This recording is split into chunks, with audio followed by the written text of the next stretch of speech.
আপনাদের সামনে বিষয়বস্তু নির্বাচন করেছি লাইলাতুল কদর, শবে কদর এবং রমাদান কেন্দ্রিক কিছু গুরুত্বপূর্ণ মাসআলা। যেহেতু কোনটা ছেড়ে কোনটা বলি, সময় অতি কম। সময় মাহে রমাদানের আজকে 20তম দিন চলছে। 20টি সিয়াম পূর্ণ হয়ে যাবে ইনশাআল্লাহ। আগামীকাল 21 তারিখ অর্থাৎ আজকে রাত থেকে শুরু হবে। এখন আমাদের কিছু করণীয় আছে, রমজানের শেষে কিছু বর্জনীয় আছে। সেগুলো যদি লাইলাতুল কদরকে তালাশ করি, আমাদের জন্য কিছু ফজিলত রয়েছে যা আমরা বিবরণে পেশ করতে যাচ্ছি। রাসূল সাল্লাল্লাহু আলাইহি রমজানের শেষ 10 দিনে ইতিকাফ করেছেন। মর্মে কয়েকটি হাদিস আপনাদের সামনে বলি। রাসূল সাল্লাল্লাহু আলাইহি ওয়াসাল্লাম মৃত্যু পর্যন্ত রমজানের শেষ 10 দিনে ইতিকাফ করেছেন। এই বর্ণনা নবীর স্ত্রী তিনি নিজেই বলছেন যে আমার স্বামী মুহাম্মদ সাল্লাল্লাহু আলাইহি ওয়াসাল্লাম মৃত্যু অবধি 10 দিন রমজানের শেষের 10 দিনে ইতিকাফ করেছেন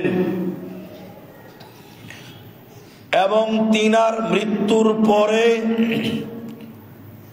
আমরা তার স্ত্রীগণ ইতিকাফ করেছি। আবু হুরায়রা রাদিয়াল্লাহু তাআলা আনহু থেকে বর্ণিত, তিনি বলেন নবী সাল্লাল্লাহু আলাইহি ওয়াসাল্লাম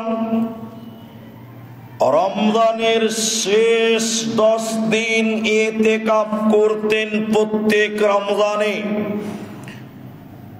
তবে যে বছর তিনি মারা যান, যে বছর তিনি পৃথিবী থেকে বিদায় হন, সেই বছরে তিনি 20 দিন 20 দিন ইতিকাফ করেছেন। রাসূল সাল্লাল্লাহু আলাইহি ওয়াসাল্লাম এর এই ধারাবাহিক আমল মৃত্যু অবধি অব্যাহতি জারি ছিল। রাসূল সাল্লাল্লাহু আলাইহি ওয়াসাল্লামের ইতিকাফ এইভাবে প্রতি বছর করতেন। যে বছর তিনি মারা যান সেই বছরেও তিনি 20 দিন ইতিকাফ করে গেছেন। তাহলে সুন্নাহর মধ্যে এটি একটি গুরুত্বপূর্ণ সুন্নাহ। যদি এটি না করলে কেউ গুনাহগার নয়, যদিও যদি এটা না করেন আপনি পাপী নয়। তবে রাসূল সাল্লাল্লাহু আলাইহি ওয়াসাল্লাম খুব ভালোভাবেই করেছেন এবং প্রতি বছরই করেছেন। এজন্য রমাদান মাসের শেষ দশকে ইতিকাফ করার নিয়ত করা বা ইতিকাফ সম্পন্ন করা একটি গুরুত্বপূর্ণ সুন্নাহর অন্তর্ভুক্ত। তাই রমজানের শেষ দশকে নবী সাল্লাল্লাহু আলাইহি ওয়াসাল্লাম ইতিকাফ করেছেন। আয়েশা রাদিয়াল্লাহু তাআলা আনহা বলেন, নবী সাল্লাল্লাহু আলাইহি ওয়াসাল্লাম অন্য কোন মাসে এত ইবাদত করতেন না, এমন ভাবে ইবাদত করতেন না যেভাবে ইবাদত করতেন রমাদান মাসে। এরপরে আয়েশা রাদিয়াল্লাহু তাআলা আনহা বলেন, নবী সাল্লাল্লাহু আলাইহি ওয়াসাল্লাম রমজানের শেষ 10 দিনে যেভাবে ইবাদত করতেন অন্য 20 দিনে ওইভাবে ওই রকম ইবাদত করতেন না। তিনি বলেন বাকি 11 মাসে যত ইবাদত করতেন নবী সাল্লাল্লাহু আলাইহি ওয়াসাল্লাম যেভাবে করতেন, রমাদান মাসে তার চেয়ে বেশি গুরুত্ব দিয়ে ইবাদত করতেন। এবং রমাদান মাসে অন্য অন্য টাইমে তিনি যে গুরুত্ব দিয়ে ইবাদত করতেন তার চাইতেও বেশি গুরুত্ব প্রদান করতেন ইবাদতের ব্যাপারে। রমজানের শেষ 10 দিনের মধ্যে আয়েশা রাদিয়াল্লাহু তাআলা আনহা বলেন, তিনি মনে হচ্ছে কোমরে রশিবন্ধ মজবুত করে বেঁধে দিতেন ইবাদতের ময়দানে ঝাঁপিয়ে পড়ার জন্য, রমজানের শেষ 10 দিনে ইবাদত করার জন্য। তাই রাসূল সাল্লাল্লাহু আলাইহি ওয়াসাল্লাম রমজানের শেষ 10 দিনে ইতিকাফ করতেন। বুখারী মুসলিম সহ হাদিসের বিভিন্ন কিতাবে এইভাবে ইবাদতের ব্যাপারে, ইতিকাফের ব্যাপারে রাসূল সাল্লাল্লাহু আলাইহি ওয়াসাল্লাম বলেছেন এবং সাহাবায়ে কেরাম করেছেন।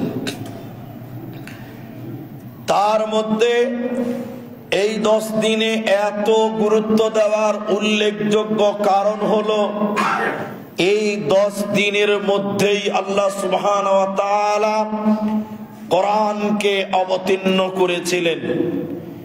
আল্লাহ সুবহানাহু ওয়া তাআলা এই 10 দিনের মধ্যেই কোরআনকে নাযিল করেছেন।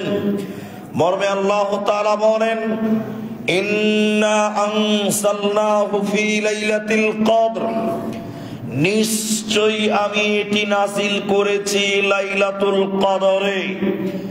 ওমা আদরাকা মা লাইলাতুল কদর, হে নবী মুহাম্মদ সাল্লাল্লাহু আলাইহি ওয়াসাল্লাম, আপনি কি জানেন লাইলাতুল কদর কি? আপনার কি ধারণা আছে লাইলাতুল কদর সম্পর্কে? আপনি কি জানেন লাইলাতুল কদরের গুরুত্ব কত, মাহাত্ম্য কত, তাৎপর্য কত?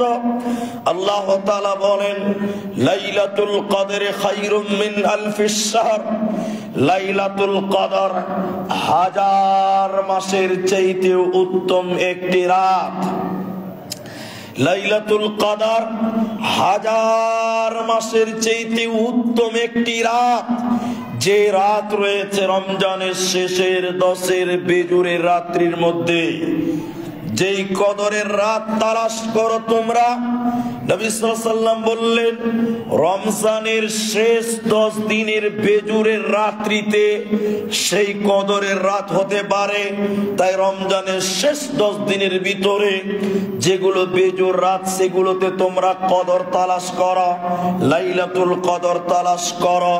হতে পারে 21-এর রাত্রি, হতে পারে 23-এর রাত্রি, হতে পারে 25-এর রাত্রি, হতে পারে 27-এর রাত্রি, হতে পারে 29-এর রাত্রি। এই রাত্রিটা হবে 1000 মাসের চাইতেও উত্তম বলেছেন আল্লাহ সুবহানাহু ওয়া তাআলা। কেন এত গুরুত্ব এই মাসের, এই রাত্রির? আল্লাহ তাআলা এরপরে বলেন, তানাজ্জালুল মালাইকা, সেই রাত্রিতে ফেরেশতাগণ নাজিল হন। এক বচন নয়, দ্বিবচন, বহু বচন, বহু শব্দ ব্যবহার হয়েছে। মালাকুন এক বচন, মালাইকা বহু বচন শব্দ আল্লাহ বলে বলছেন, সেই রাত্রিতে ফেরেশতা পৃথিবীতে নাজিল হয়। তানাজ্জালুল, নাজিল হয়। মালাইকা, ফেরেশতা দুনিয়াতে অবতীর্ণ হয়। কেন অবতীর্ণ হয় সে রাত্রিতে? কিসের কারণে অবতীর্ণ হয় এত ফেরেশতা? তানাজ্জালুল মালাইকাতু ওয়ার রূহ ফিহা বিইذনি রাব্বিহিম মিন কুল্লি আম। এক বছরের সিদ্ধান্ত নিয়ে, চূড়ান্ত ফয়সালা নিয়ে আল্লাহ সুবহানাহু ওয়া তাআলা ফেরেশতাদেরকে পৃথিবীতে নাজিল করেন, পাঠিয়ে দেন। এক বছরে আপনি কতটা কামাই করবেন, এক বছরে কত কোটি টাকার মালিক হবেন, এক বছরে আপনি কত ইবাদত করবেন, এক বছরে আপনি কতটা পাপ করবেন, এক বছরে আপনি কতটা কামাই করবেন, সব সিদ্ধান্ত এই রাত্রিতে, এই কদরের রাত্রিতে নেওয়া হয়। এবং সিদ্ধান্ত গ্রহণ করে আল্লাহ সুবহানাহু ওয়া তাআলা ফেরেশতাদেরকে পৃথিবীতে পাঠান। সেই বরকতময় রাত কতক্ষণ পর্যন্ত? আল্লাহ সুবহানাহু ওয়া তাআলা বলেন, সালামুন হিয়া হাত্তা মাতলাইল ফজর। সেই রাত, সেই বরকতময় রাত একদম ফজর পর্যন্ত এই ফেরেশতারা পৃথিবীতে আনাগোনা করতেই থাকে। ফেরেশতারা পৃথিবীতে আনাগোনা করতেই থাকেন, একদম ফজর পর্যন্ত এই বরকত থাকে। বলুন সুবহানাল্লাহ। তাহলে এই রমজানের শেষের এত গুরুত্ব, এরই কারণে রাসূল সাল্লাল্লাহু আলাইহি সাল্লাম রমজানের শেষ দশকে বেশি বেশি করে ইবাদতের জন্য প্রস্তুতি নিতেন। এবার চলুন তাফসীরের দিকে চলেন। আল্লাহ তাআলা কোরআনে বলেন, শাহরু রমাদান আল্লাযী উনজিলা ফীহিল কোরআন, আমি রমজান মাসে এই কোরআনকে নাযিল করেছি। রমজানে কখন নাযিল করেছেন? আল্লাহ তাআলা বলেন, ইন্না আনসালনাহু ফি লাইলাতুল কদর, লাইলাতুল কদর, আমি লাইলাতুল কদরে নাযিল করেছি। তাহলে রমজান মাসে প্রমাণ করলো আল্লাহ, রমজানে কখন প্রমাণ করলো? কদরের রাত্রিতে আল্লাহ।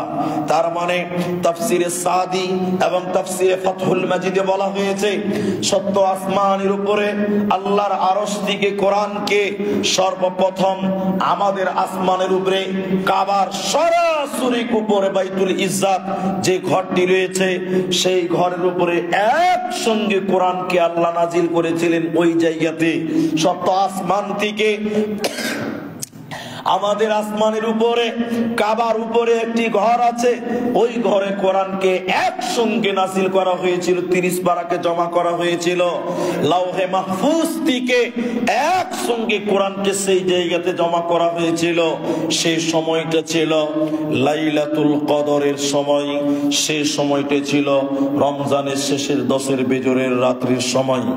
তাফসিরে সাদিতে সাদি রহমাতুল্লাহ আলাইহি তিনি বলছেন, আল্লাহ সুবহানাহু ওয়া তাআলা সেই জায়গাতে পূর্ণাঙ্গ কোরআন অর্থাৎ লাউহে মাহফুজ থেকে পূর্ণাঙ্গ কোরআনকে সেই জায়গাতে জমা করলো। কোন জায়গায়?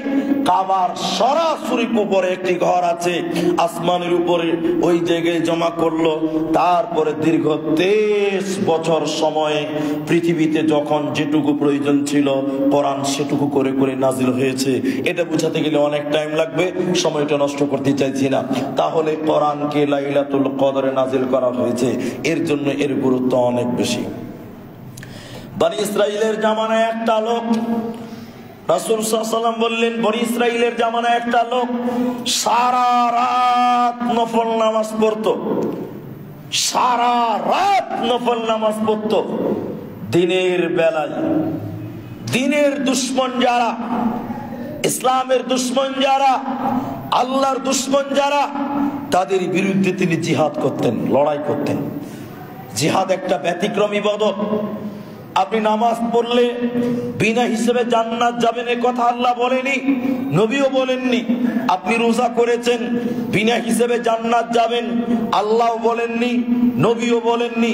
কিন্তু রাসূলুল্লাহ সাল্লাল্লাহু আলাইহি ওয়াসাল্লাম বললেন, কেউ যদি ইসলামকে বাঁচাবার জন্য, দ্বীনকে বাঁচাবার জন্য, আল্লাহর বিধানকে বাঁচাবার জন্য, সাল্লাম বলছেন, কেউ যদি ইসলামকে বাঁচাবার জন্য, দ্বীনকে বাঁচাবার জন্য যদি কেউ লড়াই করে, জিহাদ করে, মারা যায়, শহীদ হয়ে যায়, নবীজি বললেন এই লোককে আল্লাহ বিনা হিসাবে জান্নাত দেবে। বলুন সুবহানাল্লাহ। তাহলে জিহাদ একটা গুরুত্বপূর্ণ ইবাদত।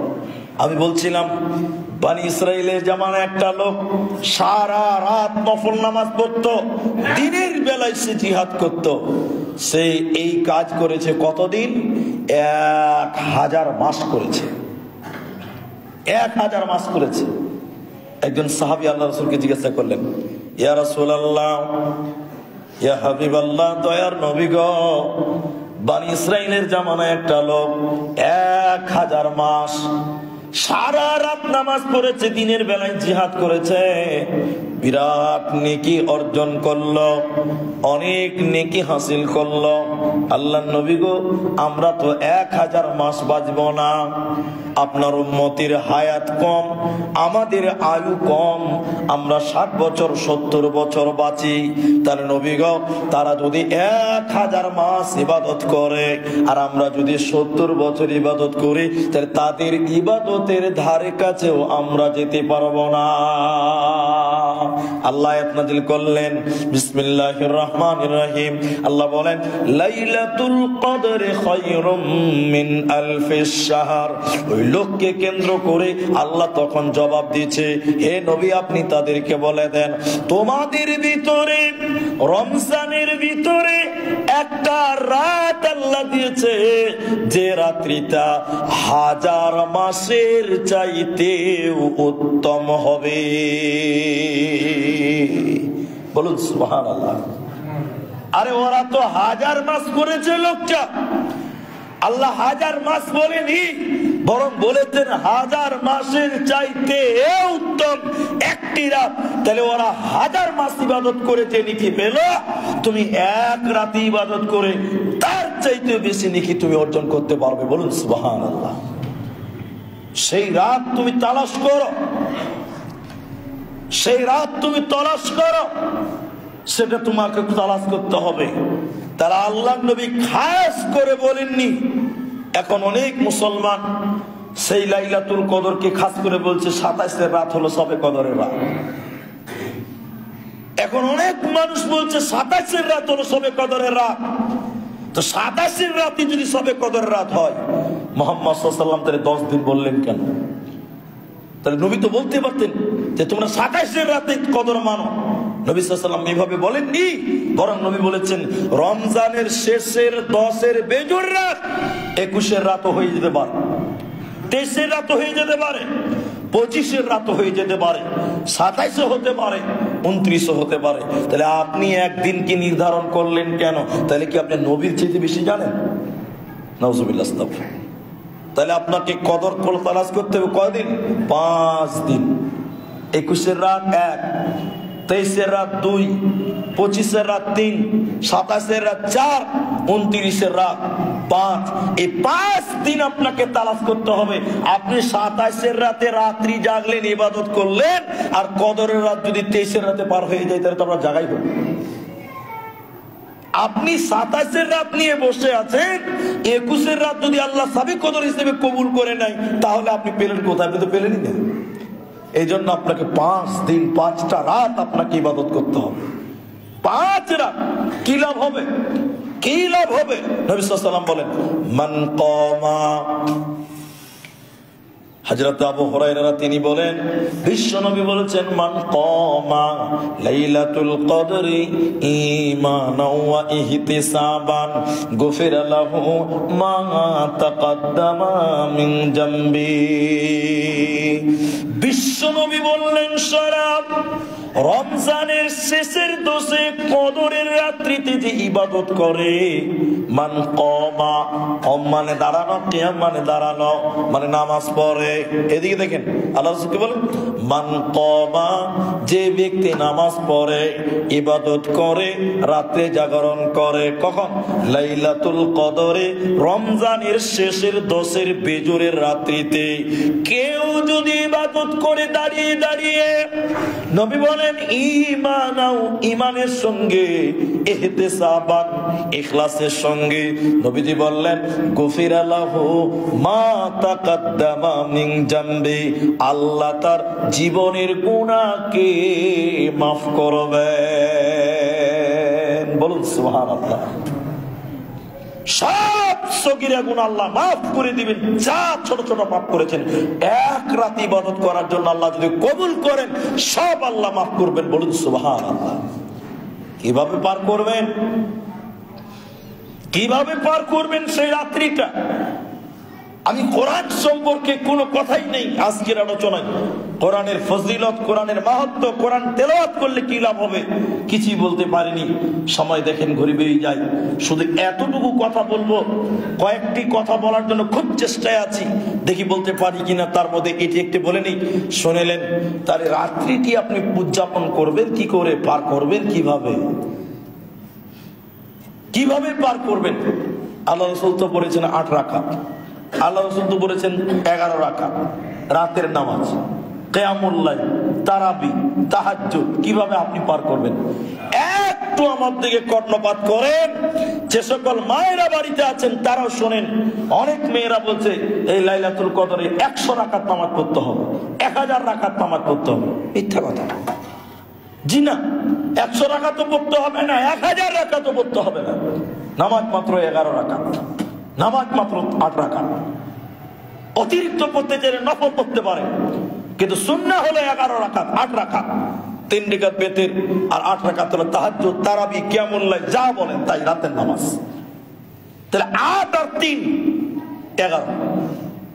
তার বাইরেও যদি কেউ পড়তে চাই সেগুলো হবে সব নফল, সব নফল, সব নফল। কিন্তু 100 রাকাত পড়তে হবে, 1000 রাকাত নামাজ পড়তে হবে এই তারাবির, এই আপনার লাইলাতুল কদর, শবে কদরের রাত্রিতে। এ কথা মুহাম্মদ সাল্লাল্লাহু আলাইহি ওয়াসাল্লাম বলেনি। এগুলো মেয়েদের ফালতু কথা, মিথ্যা কথা, শরীয়তের কোনো কথা নেই। তাহলে সুন্নাত হলো কয় রাকাত? 8 রাকাত। সুন্নাত কয় রাকাত? 8। আর বেতের কয় রাকাত? 3। কিভাবে পার করবেন? খালি এইটুকু বলে দিন। এশারের নামাজ পড়তে এসেছে, জামাতে এশারের নামাজ পড়েন, এটা ফরজ। এশার পড়ে নিলেন, সুন্নাত পড়ে বাড়ি চলে যাবেন, বাড়ি চলে যেতে হবে। আর তারাবি পড়তে হবে না, আর বেতের পড়তে হবে না, বাড়ি চলে যান। আপনি রাত জাগবেন, সবে কদর এশারের নামাজ পড়ে আপনি বাড়ি চলে যান। হালকা খাওয়া দাওয়া করেন, একটু রেস্ট নিয়ে মসজিদে চলে আসুন। মসজিদে চলে এসে কি করবেন? কোরআন মাজিদ তেলাওয়াত করেন। কোরআন মাজিদ পড়তে পারেন না, যে পড়তে পারে আপনি তার পাশে বসে শুনেন। কোরআন পড়লেও নেকি হয়, কোরআন শুনলেও নেকি হয়, বলুন সুবহানাল্লাহ। তাহলে যারা কোরআন পড়তে পারে সে পড়বে, আপনি বসে বসে শুনবেন, আল্লাহ আপনার আমলনামায় নেকি দিবে, বলুন সুবহানাল্লাহ। কোরআন সম্পর্কে কোনো বক্তব্য রাখতে পারবো না এই রমজানে, এতটুকু কথা বলি শুনে নেন। মুহাম্মদ সাল্লাল্লাহু আলাইহি ওয়াসাল্লাম বললেন, কোরআনের প্রত্যেকটা অক্ষরে অক্ষরে 10টা করে নেকি আল্লাহ আমলনামায় দিবে, বলুন সুবহানাল্লাহ। আলিফ লাম মিম 3টা কথা, 3টা অক্ষর। এই 3টা অক্ষর বললে 30 নেকি আল্লাহ আমলনামায় সঙ্গে সঙ্গে দিবে, বলেছেন মুহাম্মদ সাল্লাল্লাহু আলাইহি ওয়াসাল্লাম, বলুন সুবহানাল্লাহ। তাহলে আপনি বিসমিল্লাহ বলবেন, 25টা অক্ষর, 30টা যত আছে প্রত্যেক অক্ষরে 10টা করে নেকি যদি আল্লাহ আমলনামায় দেয়, এই লাইলাতুল কদর যদি আপনি এক পারা কোরআন পড়তে পারেন, তাহলে আপনার আমলনামায় নেকি কত অর্জন হবে, বলুন সুবহানাল্লাহ। এজন্য যে কথা বলছিলাম ফিরে আলাম, মসজিদে এলেন কোরআন তেলাওয়াত করেন। যদি মসজিদে না পারেন বাড়িতেই করেন, আপনার ইচ্ছে। তবে মসজিদের মর্যাদা বেশি আল্লাহর কাছে। কোরআন তেলাওয়াত করলেন, 1 ঘন্টা পড়লেন, আধা ঘন্টা পড়লেন, ক্লান্ত হয়ে গেছে, এবার উজু করে আসেন, উজু করে নামাজে দাঁড়ান। 2 রাকাত নামাজ পড়বেন, সময় লাগবে 1 ঘন্টা। 2 রাকাত নামাজ পড়বেন, সময় লাগবে আধা ঘন্টা। মুহাম্মদ সাল্লাল্লাহু আলাইহি ওয়াসাল্লামের নামাজ যদি দেখেন, ওই যে বলেছি আয়েশা রাদিয়াল্লাহু তাআলা আনহা বলেন, নবী সাল্লাল্লাহু আলাইহি ওয়াসাল্লাম নামাজে দাঁড়ালেন, আমি দেখতে দেখতে ঘুমিয়ে গেছি, আবার ঘুম ভেঙে গেছে, এখন নবী সাল্লাল্লাহু আলাইহি ওয়াসাল্লাম সূরা বাকারার শেষের আয়াত পড়ছে, বলুন সুবহানাল্লাহ। তিনি দাঁড়িয়ে আছে, প্রায় 2.5 পারা কোরআন পড়া হয়ে গেছে, এখনো তিনি দাঁড়িয়ে আছে, বলুন সুবহানাল্লাহ। আমি আবার ঘুমিয়ে গেলাম, নবী সাজদায় গেছে, ঘুম থেকে উঠে দিয়েছি, এখনো সাজদাতে আছে, তিনি সাজদাতেই পড়ে আছে, সুবহানাল্লাহ বলবেন না? আম্মা জান আয়েশা বলছেন, মনে হলো যে নবী মারা গেছে, আমি পায়ে চিমটির মতন একটু পায়ে হাত দিলাম, নবীজি পা নাড়ালেন, আমি তখনও বুঝলাম যে আল্লাহর নবী এখনো বেঁচে আছে, সুবহানাল্লাহ। নামাজ তো বলছিলাম, 2 রাকাত নামাজ আপনি পড়বেন, আধা ঘন্টা টাইম লাগবে। আপনি নিয়ত মানলেন, সানা পড়লেন, ফাতিহা পড়লেন, এবার আপনি কোরআন পড়তে থাকেন, কোরআন পড়তে থাকেন, কোরআন পড়তে থাকেন, কোরআন পড়তে থাকেন। কতটা পড়বেন? কতটা পড়বেন? পড়তেই থাকেন, পড়তেই থাকেন, পড়তেই থাকেন। আর দাঁড়িয়ে থাকতে পারেন না, তখন বলবেন আল্লাহু আকবার, রুকুতে যাবেন। যতক্ষণ দাঁড়িয়ে থাকা সম্ভব ততক্ষণ আপনি কোরআন পড়তেই থাকেন নামাজের ভিতরে, কোরআন পড়তেই থাকেন নামাজের ভিতরে। আর যতটা মুখস্থ থাকে ততটা পড়েন, যদি কম মুখস্থ থাকে ওগুলোই বারবার বারবার বারবার পড়বেন, নেকি দিবেন আল্লাহ। রুকুতে গেলেন, দীর্ঘ রুকু করবেন, সামি আল্লাহু লিমান হামিদা বলে দাঁড়ালেন, আবার সাজদায় যাবেন, সাজদায় তাসবিহ পড়বেন, 1 বার 2 বার 3 বার 10 বার যতবার পারেন পড়েন। এরপর আপনি দোয়া করেন, ওই সাজদাতে দোয়া করবেন। সাজদাতে কি বলবেন? সাজদাতে দোয়া করবেন, আল্লাহুম্মা ইন্নাকা আফুউন তুহিব্বুল আফওয়া ফাফু আননি। এই দোয়া পড়ুন, সাজদাতে পড়া যায়, যাচ্ছে কোনো অসুবিধা নেই। সাজদাতে দোয়া করতে বলা হয়েছে, বান্দা এবং আল্লাহ সবচেয়ে কাছাকাছি চলে আসে কোন টাইমে? বান্দা যখন সাজদায় থাকে, ওই টাইমে যা দোয়া করবেন আল্লাহ তাই কবুল করবেন, বলুন সুবহানাল্লাহ। সাজদাতে কোরআন তেলাওয়াত করা হারাম, নিষেধ, কিন্তু কোরআনেও যদি কোনো দোয়া আছে, ওই দোয়া হাদিসেও আছে দোয়া বলে, তাহলে ওইটাও আপনি পড়তে পারবেন, কিন্তু কোরআন তেলাওয়াতের উদ্দেশ্যে সাজদাতে পড়তে পারবেন না। যেরকম রব্বানা যালামনা আনফুসানা কোরআনে আছে, হাদিসে আছে, পড়তে পারবেন, এটা দোয়া, দোয়া হিসেবে সাজদা করতে পারেন। বাপ মরে গেছে, ওই সাজদাতে আপনি দোয়া করবেন, বাপের জন্য দোয়া করবেন, মা বাপের জন্য দোয়া করেন, রব্বির হামহুমা কামা রাব্বায়ানি সাগীরা। আপনি ঋণগ্রস্ত, বিবাদ বিপদ, লক্ষ লক্ষ টাকা ঋণ হয়ে গেছে আপনার, সাজদাতে দোয়া করেন, ঋণ মুক্তর জন্য দোয়া করেন। আর ওই সাজদাতে বসে বসে সাজদাতে দিয়ে দোয়া করেন, যে ঋণ মুক্ত হওয়ার দোয়া আছে ওই দোয়াটা আপনি পড়ুন। সাজদাতে থাকতে পারেন না, উঠেন, তাহলে দুই রাকাত নামাজ পড়তে সময় লাগবে আধা ঘন্টা। দুই রাকাত নামাজ পড়তে সময় লাগবে কত ঘন্টা? আধা ঘন্টা, 40 মিনিট 1 ঘন্টা লাগবে, তাহলে 8 রাকাত নামাজ পড়তে টাইম লাগবে 4 ঘন্টা। তো দুই রাকাত পড়ে আবার বসে যান, মুখ হাত ধুয়ে আসেন, আবার কোরআন পড়েন, আবার দুই রাকাত পড়ে এভাবে গ্যাপতে গ্যাপতে আপনি রাতটি পার করবেন। রমজানের শেষের 10 রাত্রিগুলো, বেজুরের রাত্রিগুলো ইবাদতের মাধ্যমে কাটাতে হবে, ইবাদতের মাধ্যমে। আল্লাহ সুবহানাহু ওয়া তাআলা বুঝার তৌফিক দান করুন, বলে আল্লাহুম্মা আমিন। আজকে জুমার খুতবায় এই লাইলাতুল কদর এবং ইতিকাফ সম্পর্কে কিছু কথা আজকে রাখলাম। আল্লাহ সুবহানাহু ওয়া তাআলা এই শেষের 10 আমাদেরকে বেশি বেশি করে ইবাদত করার জন্য আল্লাহ তৌফিক দান করেন, আমরা বলি আল্লাহুম্মা আমিন। ইলাহুল আলামিন। আমরা আগামী জুমা আর একটি জুমা রমজানে পাবো। আমাদের আরো অনেক মাসলা মাসাইল আমাদের বাকি আছে, সেগুলো আলোচনা করব। আল্লাহর কাছে দোয়া করি রব্বুল আলামিন এই মাহে রমাদান পূর্ণাঙ্গ ইবাদত হাসিল করা এবং নিজেদের গুনাহ মিটিয়ে নেওয়ার আল্লাহ তুমি তৌফিক দান করো, বলুন আল্লাহুম্মা আমিন।